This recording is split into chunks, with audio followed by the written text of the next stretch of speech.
Hello everyone and welcome to AmmoMart.com. My name is Rodney Phillips, and in most of the videos that we'll shoot, I'll be your host. I'd like to give you a little background about myself before we go any further. I was born and raised in Northwest Ohio, which in our neck of the state is kind of the place to go to do all kinds of different sorts of hunting, which I began to do as a small child, beginning with a BB gun, I think, as most people have. Once I graduated from high school, I immediately enlisted in the United States Marine Corps. As it worked out in that era of time, I went into the Marine Corps on a combat arms option, which meant I was going to be in the combat end of things, but didn't really know what my MOS would be. Well, surprise, surprise, at the end of boot camp, I became an 0311. Once I was going through infantry training, I started to take some indoctrination courses for 3rd Recon Battalion. Once I got through all of my infantry training, I was sent to the Far East, where I worked for the 9th Marines in Camp Hansen, Okinawa. Throughout that period of time, most of my experience was, as most entry-level Marines are, is with the M16A2 rifle. However, while rehabbing an injury, I was assigned to the S3 shop for the regiment, which was a lot of majors, lieutenant colonels, and the like.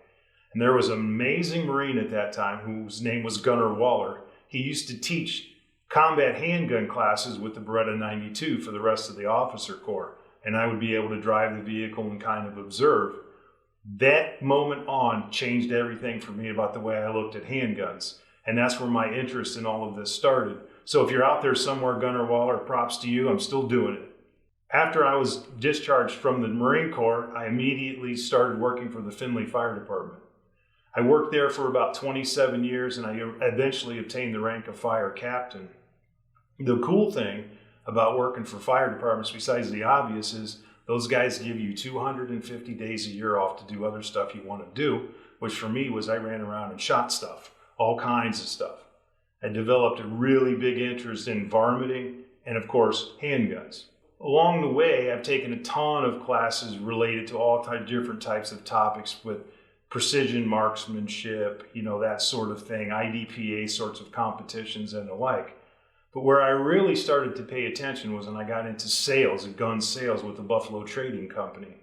It always astounded me the types of things and conversations that would go on across the counter.